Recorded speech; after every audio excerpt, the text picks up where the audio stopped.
Hello, I'm Jim Riley, and welcome to a special edition program on Mid-Hudson Cablevision called Local Spotlight on the Community. And today, we're talking about Masonic Lodge number 7, Art Smith, Charles Fox.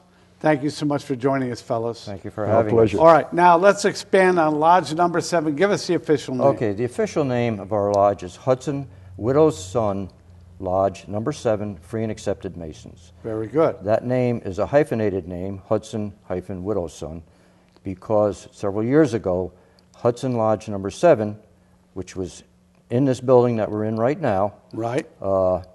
We had to sell our building, and we merged Right. with Widow's Son Lodge. Right. And they were based in? They're based in Livingston, Right, on okay. Church Road, a little white building just up the road from, as the road goes around in the village of Livingston, it's just up the road on Church Avenue. Right. And Hudson Lodge number 7 is and was the 7th oldest lodge in New York State, according to their charter. Widow's Son Lodge is also a very old lodge.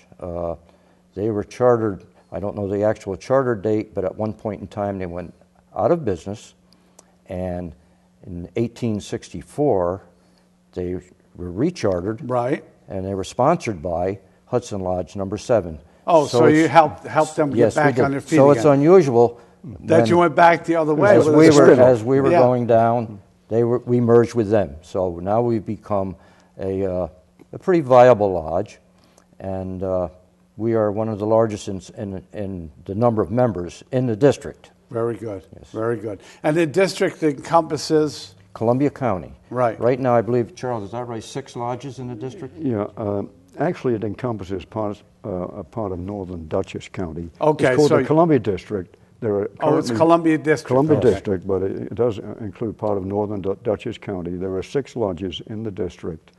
3 of them are in 4 of them are in Columbia County. Right. And the other 2 are actually Northern located Dutchess. physically in Dutchess County. Right, but it's kind of one Yes, continuous yes, thing. yes, Now, yes. let's get back to the building because we want to Yes. let people know. Yes. We're at the corner of 3rd and Union, Yes. and it's now the building that's owned by Mid-Hudson Yes, it is. Cablevision. Yes, it is. And I told you, both Art and Charles, how much we enjoy being in this building, how beautiful it is, and that we kind of continue the history of your lodge. It's important to keep the building alive, don't you think? Yes. Oh, yes, it is. And the members of Hudson number 7 are very appreciative of the work that you folks have done here. It's just amazing how much of the original character of the building that you've retained. Yeah, that's very important. Interesting point. As you know, the city of Hudson was chartered in 1785. Right. Our lodge was chartered in 1787 by the Wow. proprietors of so Hudson. only 2 years after. 2 years. Yeah. And wow. of course, the history of Hudson's well known. That Hudson was chartered by whalers from Nantucket. Right. They came here because they were looking for a deep freshwater port, and a lot of people don't understand why they wanted that. It was, and it's my understanding, it was because it was the freshwater helped them get the barnacles off the bottoms of their ships. Okay. They don't fall off in Right. salt water because they grow in salt water. Right. And so they came here, and some of them were Masons, and they felt that they wanted to have a Masonic lodge. So at that point, they formed a lodge, and they applied to the Provincial Grand Lodge of New York State, which actually was working under a charter from England at the time, from So the Grand it Lodge came of all England. the way from England, yes. Their charter came from England, and consequently our charter came from that lodge, which was approved by the Grand Lodge of England. So they applied, and in 1787 we were chartered. We were granted our charter. Right. The interesting thing about that was the Grand Master at that time was Robert R. Livingston. Right. And, And he everybody signed it. knows the history of America and the history of New York State. Yes. Yes. The Livingston family is prominent. Yes, very prominent. Yeah. Very prominent. And that's at Claremont is the The estate? Claremont Right. Estate, which Okay, is now just owned by so the that state people of know. New York. Right. And recently, we donated that original charter, which is written on parchment, and donated it to the state of New York, and they're preserving it, and they're going to display it down in and Claremont. Robert, and At Claremont. At Claremont. Right. Okay, now I got to stop you here for a second because we also want to expand on masonry as well. Charles, you want to give us some of the history of masonry, Freemasonry? Okay, Masonry was actually established as Freemasonry. Its origins are very obscure, but our understanding is it goes back to the construction of the medieval cathedrals and other edifices that were built in Europe, in the 13th, 14th, 15th centuries. Now, these men were Freemasons in the sense that they possessed these necessary, like mechanical and geometry skills that enabled them to practice, the craft of cathedral building.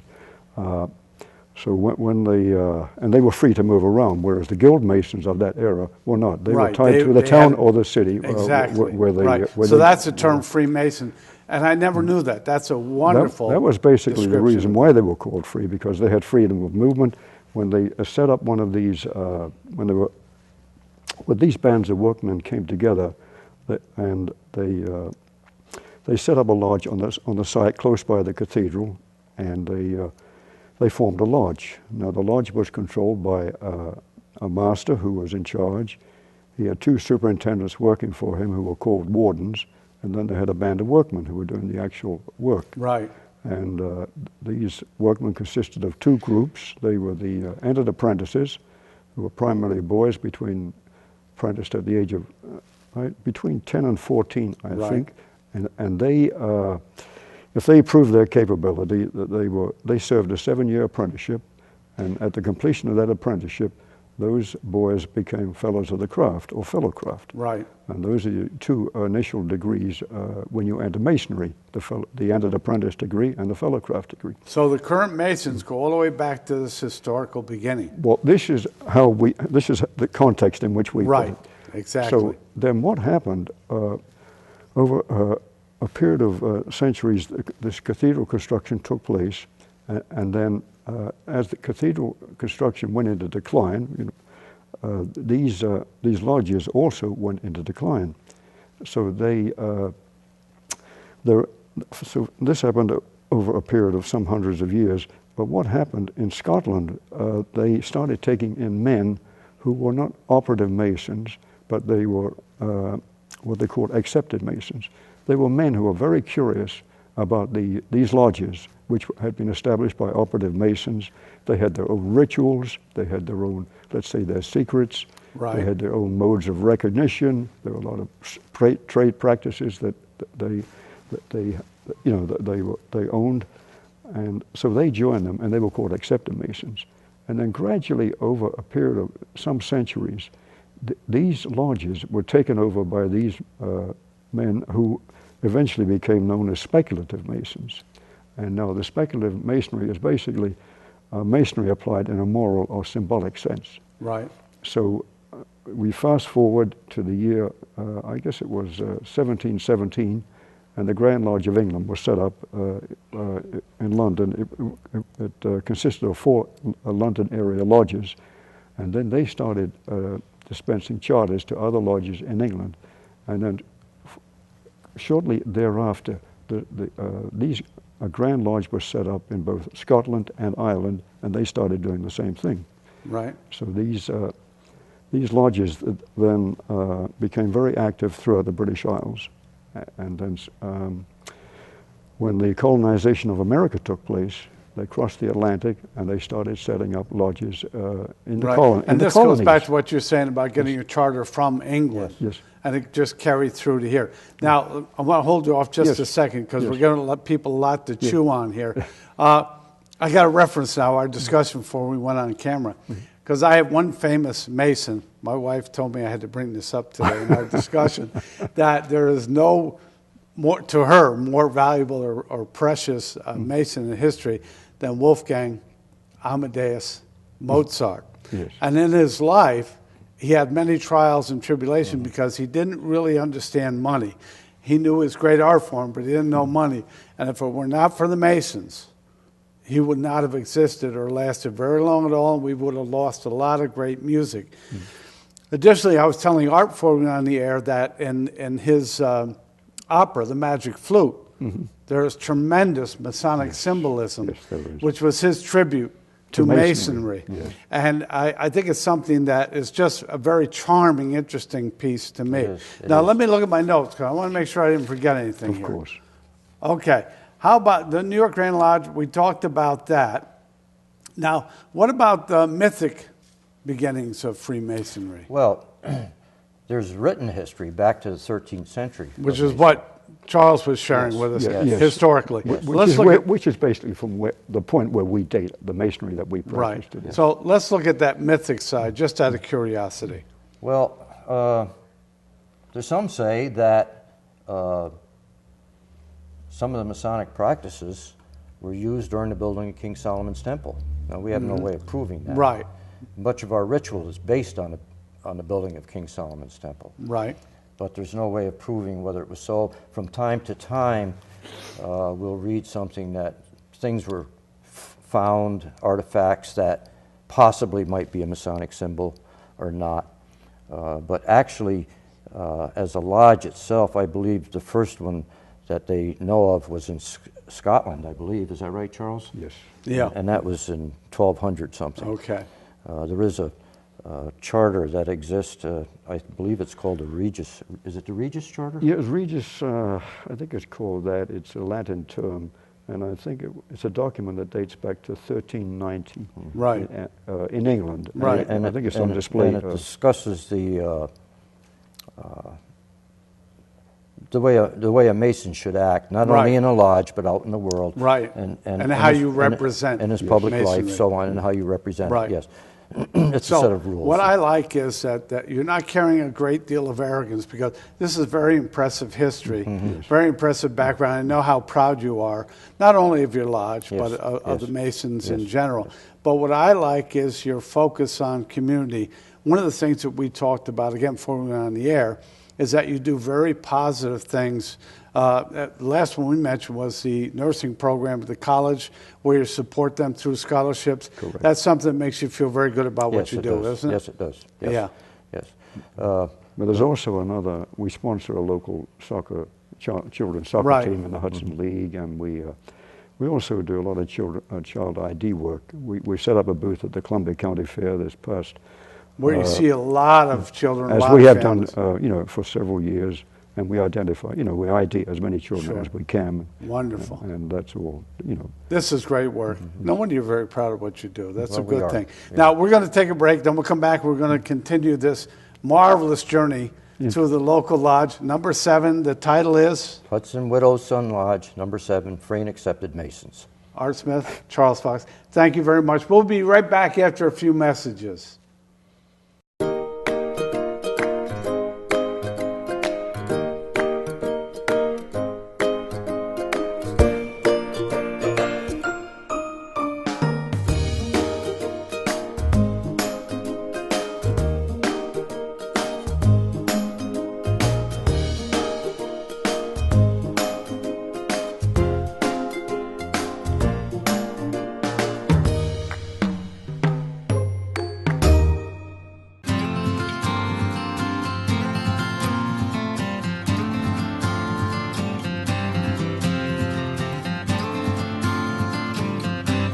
Welcome back, Art.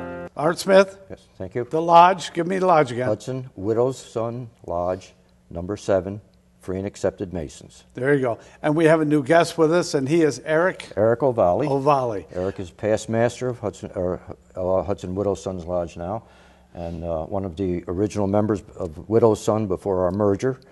And he's been a Mason for a good many years. He's a past Grand Lodge officer, very active in the lodge, one of our mainstays. We like that. And Eric and I discovered that we did know each other at Columbia Green, so we're friends too. Yes. You said there's some very interesting stuff in the history of the lodge. You want to give us some of that background, Eric? Well, I mean, as far as Hudson 7 goes, Art is much more expert at that. I do know that the lodge has been around since, I think you mentioned that the 1787. the early proprietors of Hudson really had a hand in things. I know that it's been kind of tied into the community. In the War of 1812, it was a enlistment center. Oh, okay. Let's see now. It was a school at one time. It was a school. There's been a building on that grounds for almost the entire existence of Hudson 7, I believe. Yeah. It's been 3 buildings, the latter of which was 1889. 1889. I like to whisper. Our camera person over there, because she's so thrilled with the building. 1889. We got a little whisper. That was good. Yeah. It has served a community purpose as well as just, Right. meeting for lodge. I like that, and we talked about that earlier. One thing about the lodge, both in Hudson and now with the merger, it's always focused on the community. I think Yes, that's terribly yes. important. Yeah. Good. Yes, we've been very community oriented. One of the things that we found was that at some point in time, and I don't know exactly when, I'm assuming that when St. Mary's Church in Hudson Right. was building their school, they held school here in this building. Okay. Also. And that's right next door. That's former, right over across the Right, next corner. right The next school corner. original was. So yes. they did some of the school in here. Yes, Oh, yes, yes. good, good. Now we talked about McKinstry. This is a legendary figure in this lodge. So let's start that discussion a Okay. little bit. Captain John McKinstry, of course, was a captain in the Continental Army, Right. and he was in several battles. At the same time, Joseph Brant, whose picture you have downstairs, Yes. Joseph Brant was in command of the Indian group who had sided with England. The reason he sided with England was because his stepfather, his adopted father, was William Johnson. William Johnson. Right. He was the governor in the Utica area, the English governor. Okay. English governor. Okay. Joseph Brant was Yeah. adopted as a very young boy by him. He was raised. He spoke English very well. He was sent to college, to Yale, I believe. And then when he finished college, he was sent to England. And in England, he became a Mason. So he came back here, and the war started, and for one reason or another, Joseph Brant became in charge of, I believe it was the Mohawks? Or the believe, yes. Iroquois. It was one or the other. Iroquois, yeah, okay. My history isn't too good. Well, it's a long time ago. Yes. We got to give you a little leeway there. Yes. All right. And anyway, a battle took place in Canada called the Battle of the Cedars. Joseph Brant was an advanced scout with several other men. He was captured, and he was tortured. He was tied to a stake, and he was going to be burnt at the stake, and he gave a Masonic sign. Joseph Brant, being a Mason, recognized that sign, saved Captain McKinstry, nursed him back to health, and delivered him back to the American lines. In later years, Joseph Brant was very active in Indian affairs, and as a result, he came to Albany for that reason, and he and Captain McKinstry would get together. And Joseph Brant visited this building, this lodge, Right. as a guest of Hudson Lodge number 7, because he was also a Mason. Right. And now Captain McKinstry, his remains are buried in the Livingston Reformed Church Cemetery, directly across from our lodge building. And unfortunately, over a period of time, his tomb has deteriorated very badly. We had an expert come and look at it. Can I mention names? Sure. It's Laurie's husband, our cameraman. And he is an expert. Yes, he Scott, is. we love Scott Yes, he Pulver. is. Terrific guy. Scott looked at it, and he said that in order to restore this, it's going to cost a great deal of money.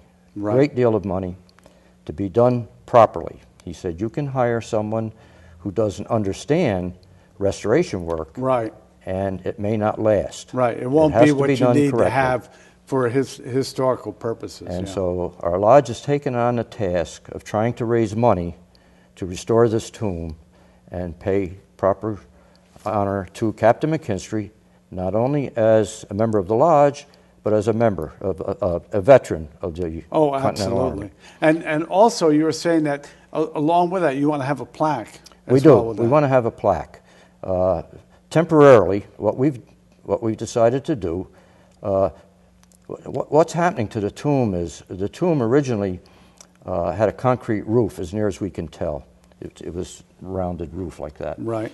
And evidently it must have started to leak, or something happened to it. We don't know what.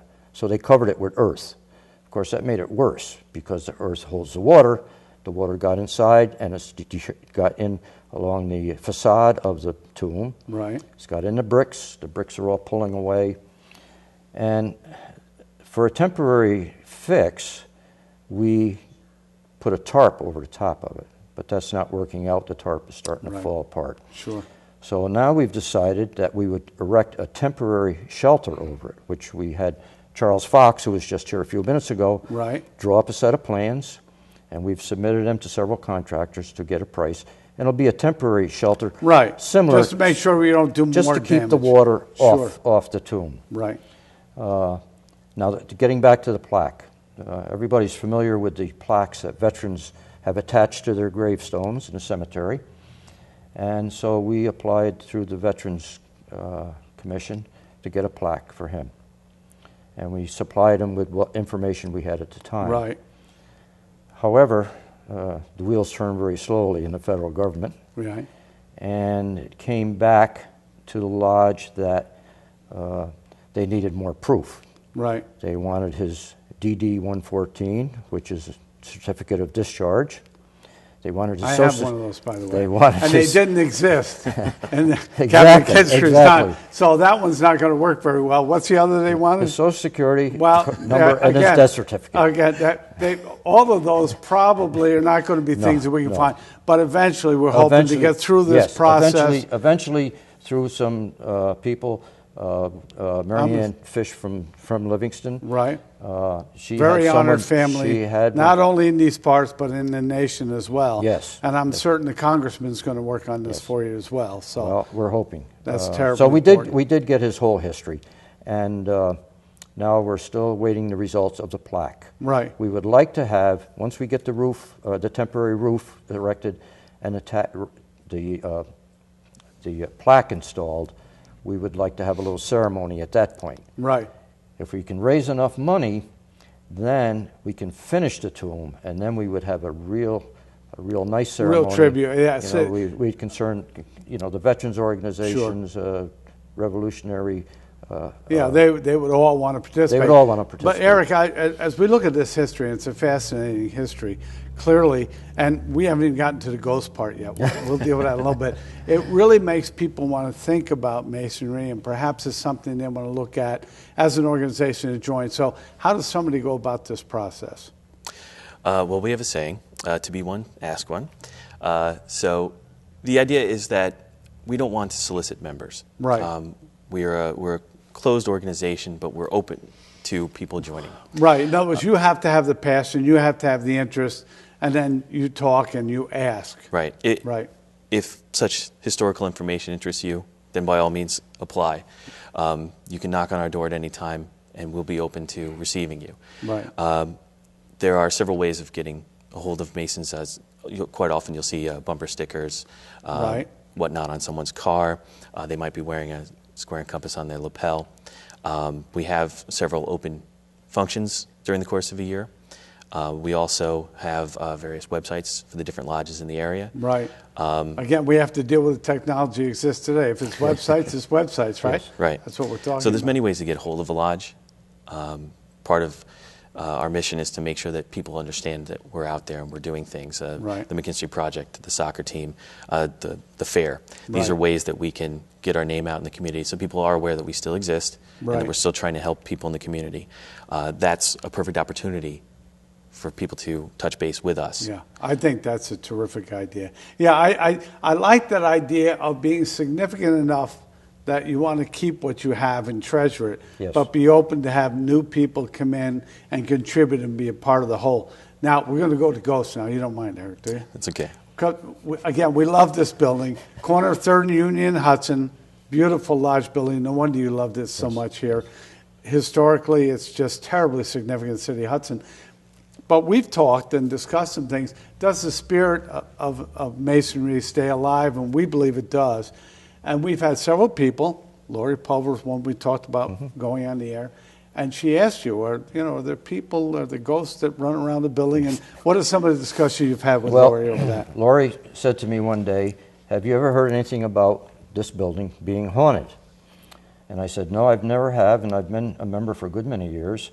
And I was brought up in Hudson. My father was a Mason. No one ever mentioned this to me. But I do have to say something here that I didn't mention to you before. I had a job that I was around Hudson all the time, and I'd have free time in between jobs. And I would come in here just to look around, make sure everything was all right, because no one was here during the condition of week. the building, right, yeah. And you always would get, if you came in here, you'd always kind of get like a little eerie feeling. Yeah. Like maybe there was somebody in the building. And I'd walk around, I'd come up here, I'd go down the basement, there wouldn't Right. be anybody here. Well, then I got thinking about it, and Lori said that different people had said they'd smelled pipe smoke on the stairs going downstairs. Right, you have to go downstairs or upstairs, you smell and they pipe would come smoke. to a certain landing and they would smell pipe smoke. I said, well, I don't know what that would be. So I went home and I got thinking about it, and I remembered a very old member of ours, his name was Charles Kirshner, nice gentleman. He was retired, very faithful to the lodge, and he was our tiler, which is a Masonic term for an outside guard. Right. He sat outside the lodge room And in it the was this building door over at here the you top of said? the stairs. Right over At here, the- yeah? Right over here, Okay. right at the top of the stairs. And Charlie smoked a pipe. And he sat out there all through the meeting and smoked his pipe. and also, there was another man named Bill Hoover. Bill Hoover was a fine old gentleman, and he was in his 90s, and he would come here every day and look things over and fix things. He would paint, so on. Right. And he smoked a pipe. So possibly combination of the two, perhaps Charles Kirshner, perhaps Bill Hoover, or maybe even both of them beat Right. here. And like you said, they're still here. They're still and we here. talked about that, Eric, about the spirit of Masonry. And although this is a charming story, there's also something to it. And that is, whether we move on, pass on, whatever happens, that spirit remains alive. Yes. Indeed. Yeah. And it's good to know that Charlie's still watching guard over the Yes. building. Yes. And you know the building's going to Yes, stay in good yes, shape. yes. All right, Art Smith, Erica Valley, thanks so much. We appreciate this time that you spent with us. We're going to take a little break, and we're going to come back with another one of your members. We're going to wrap things up. We'll be right back. Thank you very much.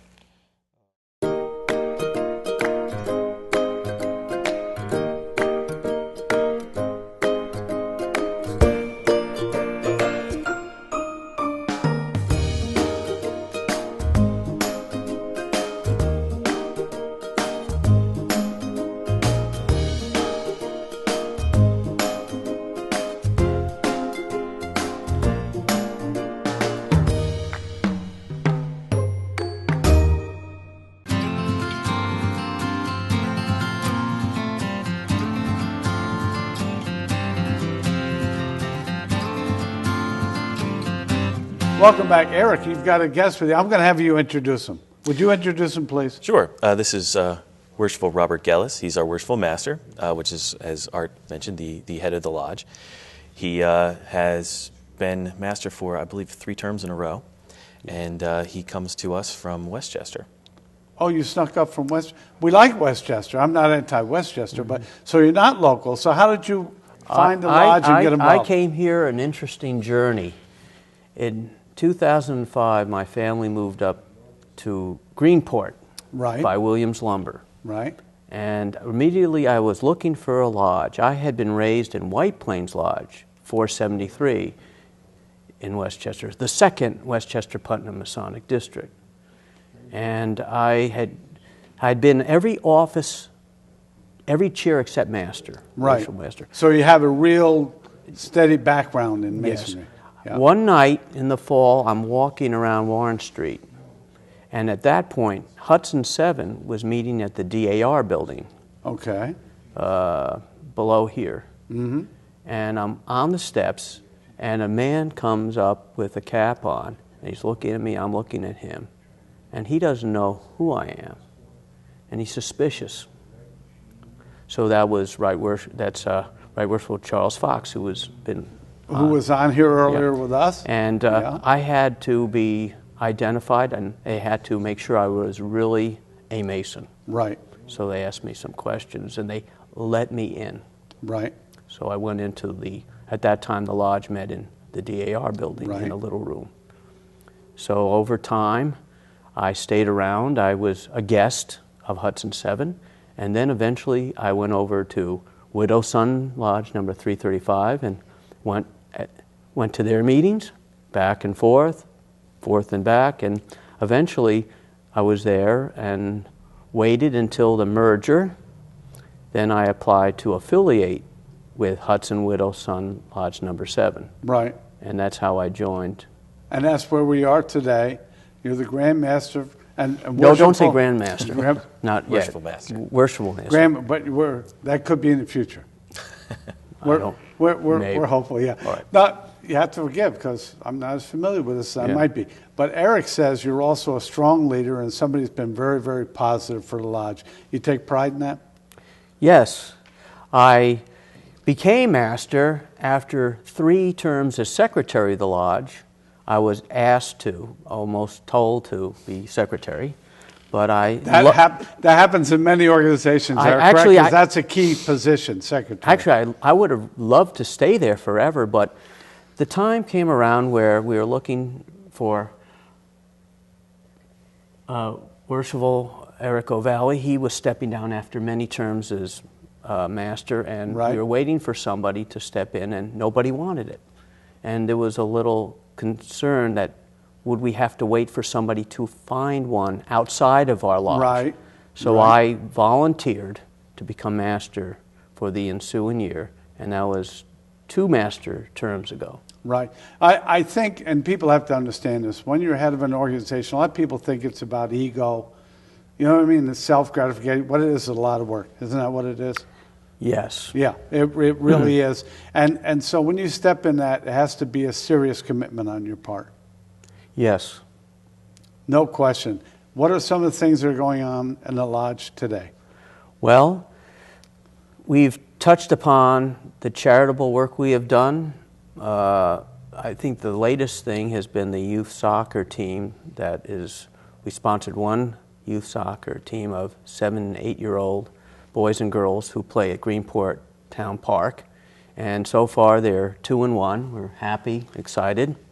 We like to have a little success. We do. And And they're getting better. Yeah. And we're going to keep going with that. We're going to have a nice little party at the end of the season and have scarves, a scarf developed, and move forward. Also, we're excited that we'll have 2 men who are interested in joining our fraternity after many years of not seeing people come in, and we're excited about getting them in. Right. And we will be, hopefully that will work out, so we'll add new men to the lodge. I think that's very important too. We talked about that. You want to keep the energy and the spirit alive, and we like to see some growth. That's always very satisfying.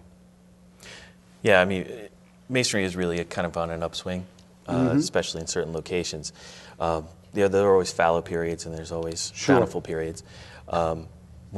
We're still kind of riding the crest of the wave that happened after World War II. That sense of community amongst the men, they brought that home with them. It's been tough to try to reach out to the younger generations. Now that we're seeing a lot of that sense of community again come back, we're also seeing a lot of brothers come back into the fraternity. And with that brings interest and additional membership. Yeah, and growth. Yeah. You know, we're like Rob said, we're excited to get 2 of our brothers in. There's a couple other lodges in the district, well within the viewing area of this, who are seeing even more people join. It's really having a kind of a renaissance in the county, and it's good to see. The other thing is that we really, as a lodge, have decided that because of the history that we've touched on earlier, that we really want to bring that out to the community. We want to remind the community that Hudson Lodge is important. It's keyed into Hudson from its very beginnings. Sure. And we're still here, and the heart is still beating of masonry in Hudson. And we want to make sure that the city of Hudson, and by extension the county and the area, understand that, and we can be kind of not just paper strength, the largest in the district. We want to be the most vibrant in the district. Absolutely. And I think a lot of that comes out with the things that we're trying to do with the soccer, with the child ID. Right. Scholarships for the nursing program. Exactly, at the college. scholarship. I've already seen the benefits of that. You know, my mother works at the hospital, and so between family visits and stopping by to see her, I have seen some of our graduates before, and it's very good to see that they've stuck with it and that they've actually been contributing back Oh, yeah, give for what back we to the had. community. Rob, that's one thing I wanted to share with you, too. I went through a major medical experience some time back. And fortunately for me, when I was in the hospital, you know how your stress level goes way up when you're in that kind of an environment. No privacy, constant attention around the clock. Several of the nurses were from the college nursing program, and they let me know they were going to take care of me and that I was important to them. So that's the work that the Lodge is doing, supporting people in a profession like that. Something to be very proud of. What message do you want to leave with the folks today about your Lodge and Masonry in general? I'd say that Hudson Widow Sons Lodge number 7 is here, and we're hopefully growing, and we would like to be part of the area. We want to be recognized, not just quietly behind the scenes after all these years, but step out front and help out with other organizations. I think it's a very good idea. That's why we're having the show today. It's terribly important. Rob Gellis, worshipful masters of your Lodge. Give me the Lodge again. Hudson Widow's Son number 7. Beautiful. Erica Valley, thank you so much for joining us. We appreciate it. We also want to thank our other guests, Charles Fox and Art Smith, and I'm thrilled I remember the names. It's not always that easy. And again, remember the story of Masonry. Remember this Lodge. They're a very, very vital part of our community. Thank you for joining us today.